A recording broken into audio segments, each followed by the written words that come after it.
Hi, welcome.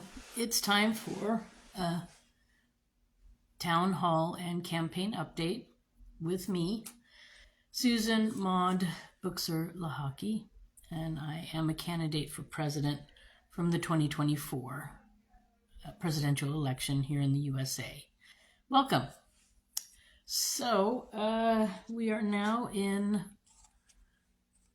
April, and moving forward, it's tax time, so don't forget to do your taxes. And I'm trying to iron out my tax situation, and I think I found what's needed, so that's good. So I should be able to move forward with some other projects I have. That's exciting for me, and good news for you and everyone. So, welcome. What else is going on? Well, we're having crazy weather as usual, and it's completely normal. What we're not hearing about is it's a record hot January, record hot February, record hot March. So we're not hearing that, are we? So I guess the record heating days, hot days, are not happening. Somehow global warming has taken a break. It's interesting, especially when you know that the government knows how to control the weather. One has to wonder why during certain administrations there's global warming and there's proof of it, and then during other administrations there's no global warming. So just think about that for a second. Then,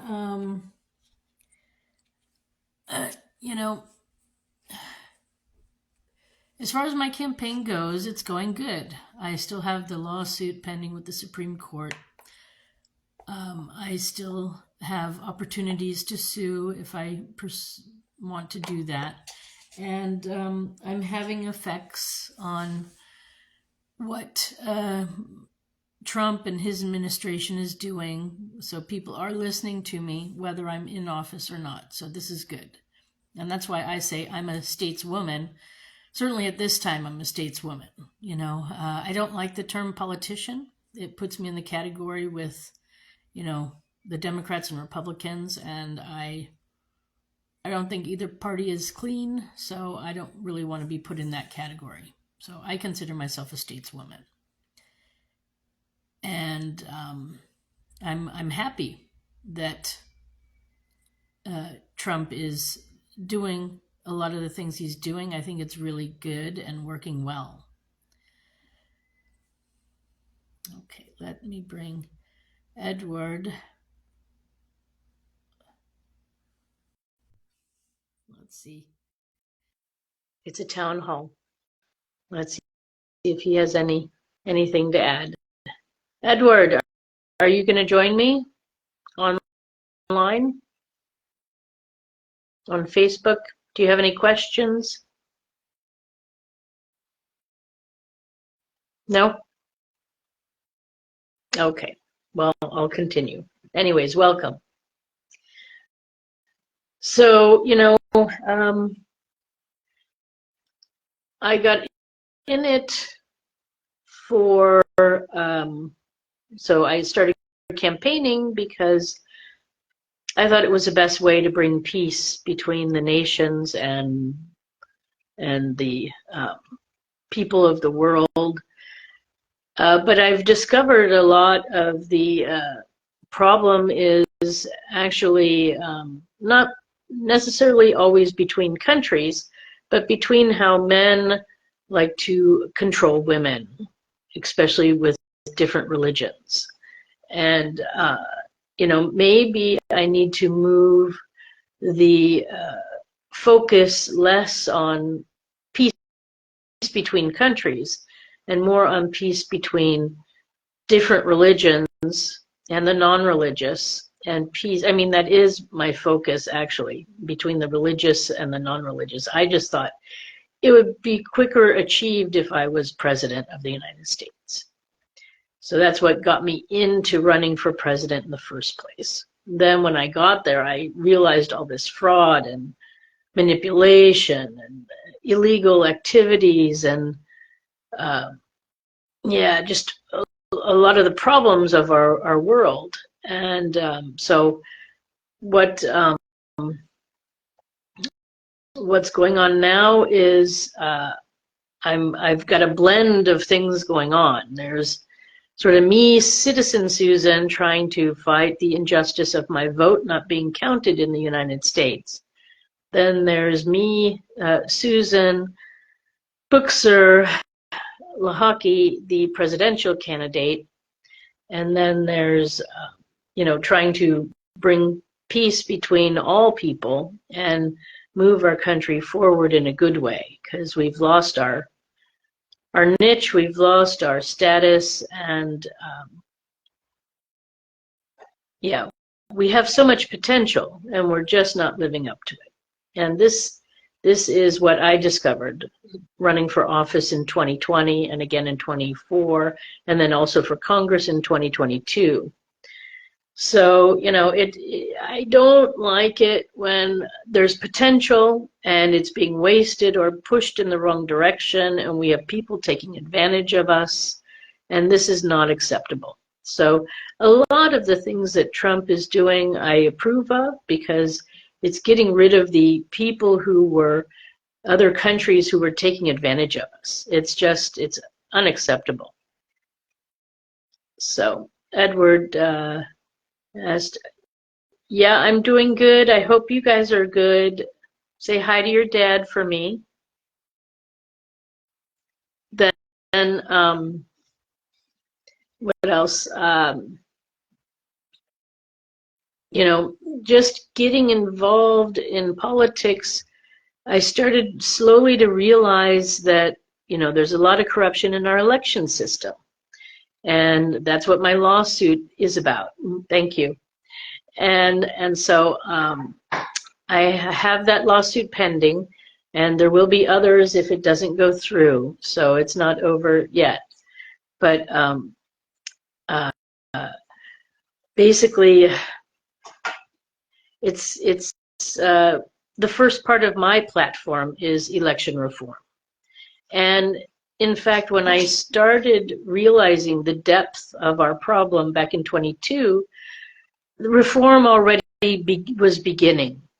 So I do have people looking at the things, trying to realize, should we continue, should we not continue this way?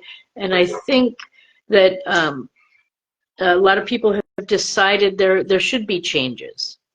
And so I've laid out a way that I've actually seen work, because it's how people in Europe, especially in Switzerland, it's how they vote.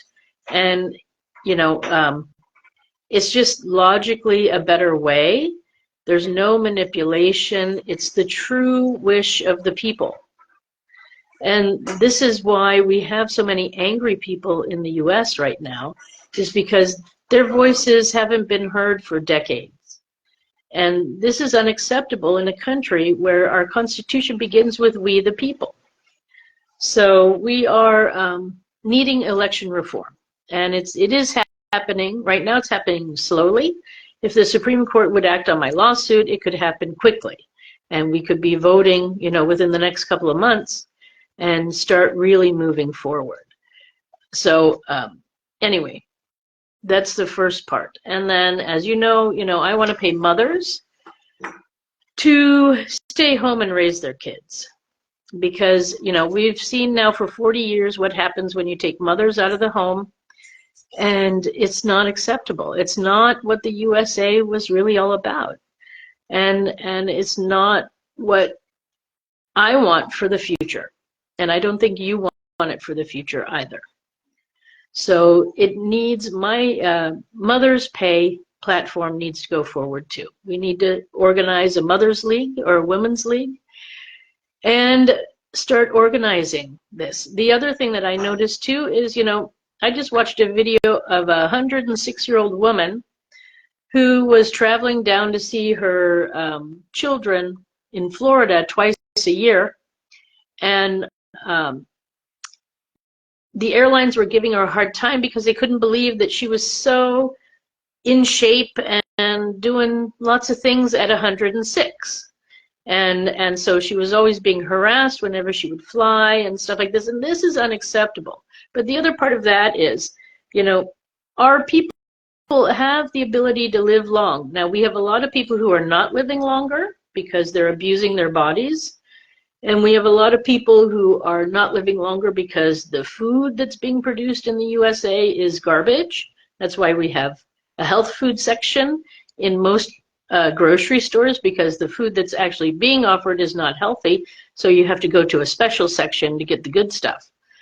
And so, you know, we have these two categories, and then we have people who have tried to stay on the healthy route and taking care of themselves, and they're living to be 106 and walking around with their own two legs, you know. So I think, you know, the other part of my platform that I would like to also extend is, you know, like a 106-year-old might need help with minor things. And so, you know, we need to be there, and people need to be there to take care of them and to keep an eye on them in their older age. And then some people are more handicapped and need a lot of help, and we need to pay these people for their work. Most of the time with the elderly, it's loved ones, and it's probably the best way to do it, to have the elderly with the loved ones, because when they're in an elderly home or something, the help there is not so helpful. And, you know, actually, you know, I was thinking about like ways of having like a mother's center or something in every town where moms could go there, but maybe the better way is to put the mother's center at the sort of old folks home in town. And that way there's a blend of mothers and kids and older people all together helping each other out. Oh, I have another visitor, Ronald. Hi, Ronnie. Do you want to join me? Let me see if he wants to come on. Maybe he wants to say something. It is a town hall, so it doesn't always have to be me talking. Ah. Hey, Susan. Hi, Ronnie. How are you? I'm good. I just caught you live and gave you a notice, and boom. Hey, good to see you. Yeah, so you're live too. You're going to come on video? Where are you in the world right now? Right now, I'm in Columbus, Ohio.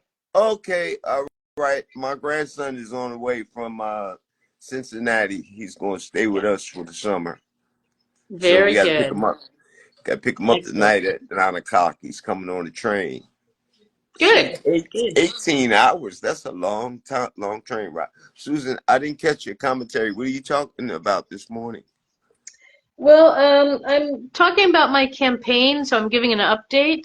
And, you know, I was just talking about election reform because that's part of my campaign platform.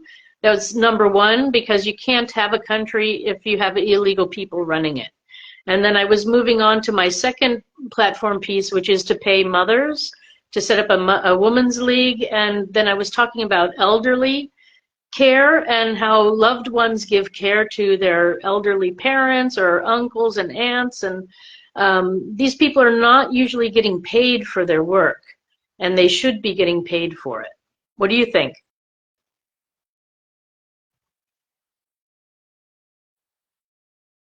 Ronnie, are you there?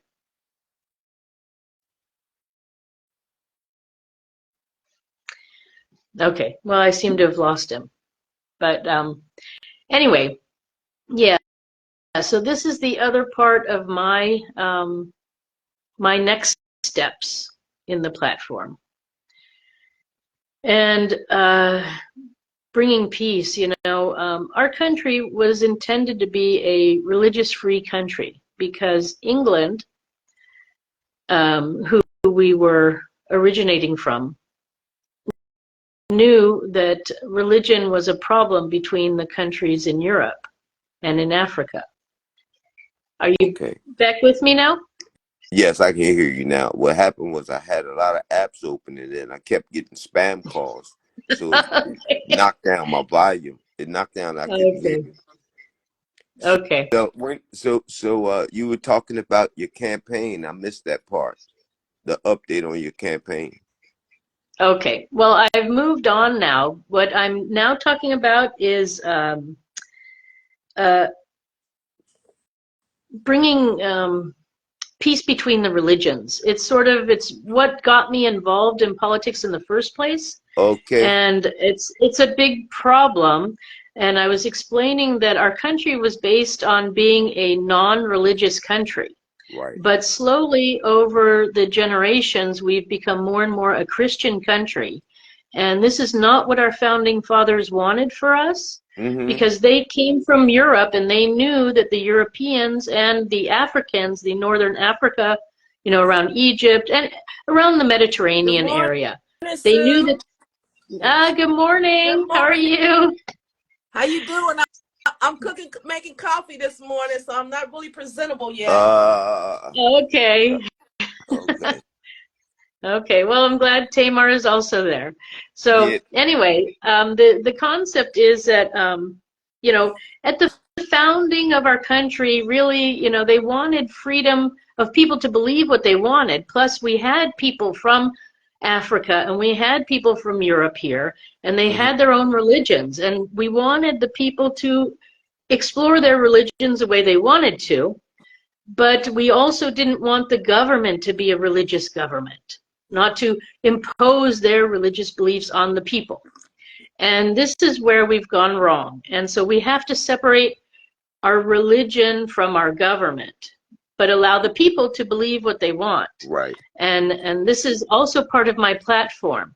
It's what got me actually in here. It was my call for trying to bring peace between the religious and the non-religious. Mm-hmm. And I think, we need to, you know, we're not alone in this journey as a country trying to be peaceful and Mm-hmm. to bring people of different religions together peacefully. It's happening all over the world, truthfully, but I think we need to take some real good steps forward, because we've turned this corner of being a very Christian country, Yes. and we're moving towards extremism of it, and it's not acceptable. Okay. Hey, Susan, So, I have a couple. what do you think? I have a couple friends. One of them was a Hebrew Israelite. He is a Hebrew Israelite, and he invited us to come and hear him do his first sermon. The other one was Christian. That's me. The other one, Mm-hmm. Jehovah's Witness, and the other one was a Muslim.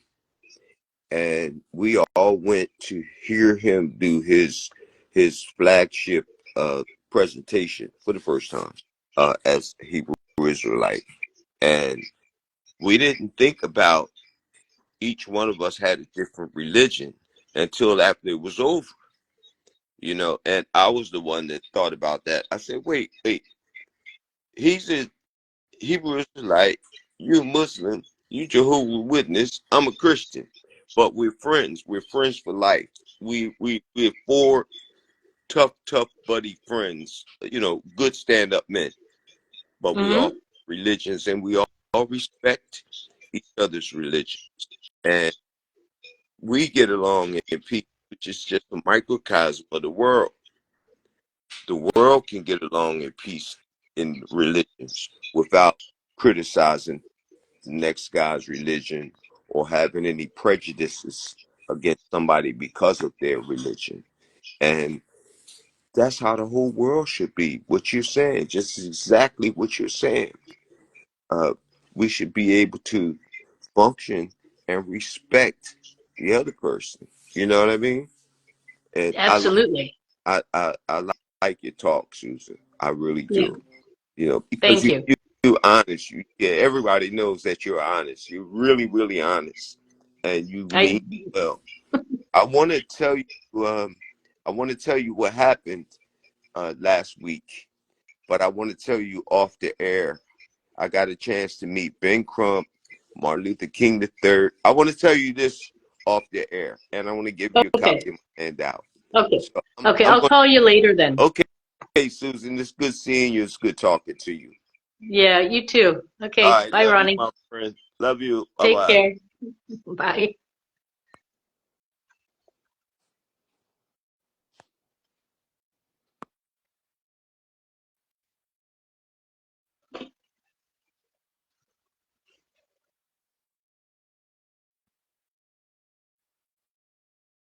Okay. So I think I'm still live, but I'm still like a half screen or something. I don't know. Okay. There. Now you got me entirely. So, yeah, so, as an artist, I was working on something called Smile for Peace. It's enough already. And I was collecting smiles from people from around the world to promote peace between religion and non-religious, and it was and is still going on and still going strong. I started it in 2017 after some terrorist attacks in Europe happened, and then also in Africa, in Ethiopia, not Ethiopia, in Egypt. Sorry, in Egypt. Somebody went into a mosque and killed like 300 people in December of 2017, and that was really the final straw for me that year. I was living in Europe and everything was, happening. I'd always wanted to go to Egypt, and, I was waiting for like things to calm down and then that, and I was like, what is going on with this world? And, it all comes from hate and superiority and just all these things. So, I got involved with politics because I wanted to promote it and promote peace and bring peace even perhaps, and really get us moving forward. And, I've learned a lot in the last 5 years of all this trying to keep up with news and things that are going on, and exposing lies that have been told to us. And it's shocking what's come out from under the carpet. And so anyways, we still have a ways to go, I think. But I don't think that our current president is doing things that are bad for my platform. I think, it is somehow promoting a more equal status of U.S. and other countries, which also then eventually affects the people. His tax reform that he recently came out with is actually a little bit my platform, but then he had people working on, who could do the research. And I was saying people making under 100,000 wouldn't have to pay taxes federally on their income. And he was saying that people who make under 150,000 a year won't have to pay taxes on their federal income. So, in a way, he's doing a lot of my platform. I know he knows about my platform. Could be from various sources or whatever. So I'm happy that, things are sort of going in my platform way, which is, my platform is what the country needs. And so, the important thing is bringing it to you, the public.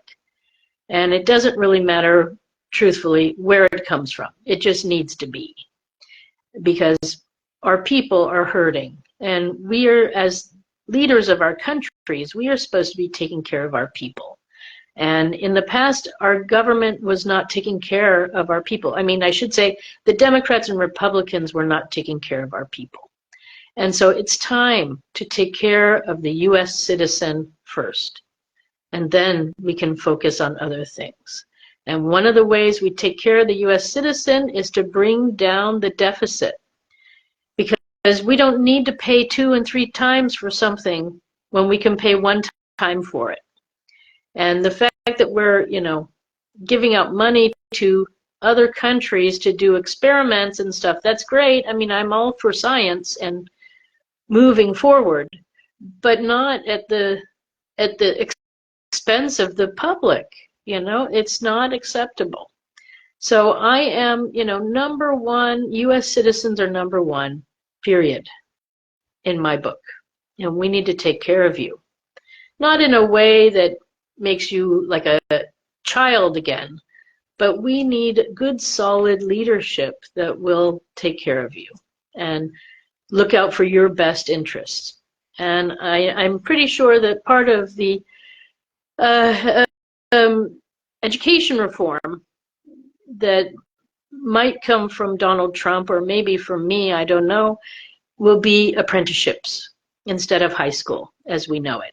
There's plenty of time to do book learning later, but it's important to get out, to get children working with adults to learn how to behave in society and to learn how to handle money and to learn about quality workmanship. And these are all things we used to have a long time ago, over 50 years ago. We had a lot of small businesses, mom and pop shops that were doing things, welding and woodworking and all this, and everybody was working and had a skill, had a trade. Nowadays, we got people who are very good at video games. And, there might be a place for video games in working world, but it's not the end all. And it doesn't always bring you money. So we, as a government, need to worry and work on giving the kids the power to explore life to its fullest. And that part of that is learning that you are capable of doing many things. And learning a trade early on is a great thing to have happen. So that's why I would like to have that be the first 3 years of high school, and then the final year of high school is you learn about your country and about your rights, and then you take the oath of citizenship, of adult citizenship, at the end of your final year of high school when you're turning 18. On your 18th birthday, you go down to your mayor and you become a full-fledged adult citizen of the country. And I think it would be great. I think it's a great thing to celebrate becoming an adult. And, every town should be celebrating their new adults every year. And it's not bringing you down to sign you up to register to vote. That's not it. It's teaching you about your rights. It's having a year about the Constitution, your rights, how the government works, how your rights work, so that you can be an adult citizen, a responsible one, and know how to defend yourself, how to lead, how to promote a good life. So yeah. So, and some countries are doing this too. Some countries are doing part of what my plan is to bring to the country, and some aren't doing it at all. But people look to the USA as an inspiration. So let's give them something to inspire them, a better way. Let's take care of our mothers and our kids. Let's take care of our old folks and keep them happy. And public transportation needs to be everywhere so that older folks can stay in their homes as long as possible, so that they don't have to go to one room at an old folks home and just be a number there. They need to be able to stay at home as long as possible. And that means bringing public transportation locally. But it's really easy to do. We just turn school buses into public buses that elderly people of all ages can board and get on and then go off to the grocery store or to school or to university right from your neighborhood. So we don't really need to change a lot on that to make life more easy and accessible for all. So this is all part of my platform, and Donald Trump, if you're listening, feel free to implement some of these ideas, make it universal, or at least talk about it so that states start talking about it. And I guess I'll call on my governor too to listen and do what listen to my proposals too, and let's start moving forward and get out of this stagnation we're in. The Democrats and Republicans are both responsible for the stagnation that we're in and the place where we were. And we're already breaking free and we're moving forward. But also peace between religions and the non-religious needs to happen. And we're working on that too. We need to remove a lot of government funded religious things, because that's absolutely not what our government was about. It's fine for people to have whatever religion they want. And I like Ronnie was talking about, he had some religious folks getting together and sharing their different religions together. And this is wonderful. This is what needs to happen. So there is a place for community and religion, and then there's a place for no community. Well, not no community. Community is needed, but religion is not 100% necessary. But I know a lot of people feel strongly about it, and so you should have a right to practice it the way you want, as long as you don't hurt anybody and you don't hurt yourself. That's my requirement for a good quality religion. It creates community, and you don't hurt anybody, and you don't hurt yourself. So this is my platform. It's a little bit, you know, my art platform too. So it's a little bit everything. And right now I'm doing a little bit of everything. Sometimes I'm Citizen Susan, sometimes I'm Susan Maud Buchser candidate, and sometimes I am Modern Art, the artist. So if you want to check out any of those things online, you can. I have a Facebook page for my modern art, my current modern art activities.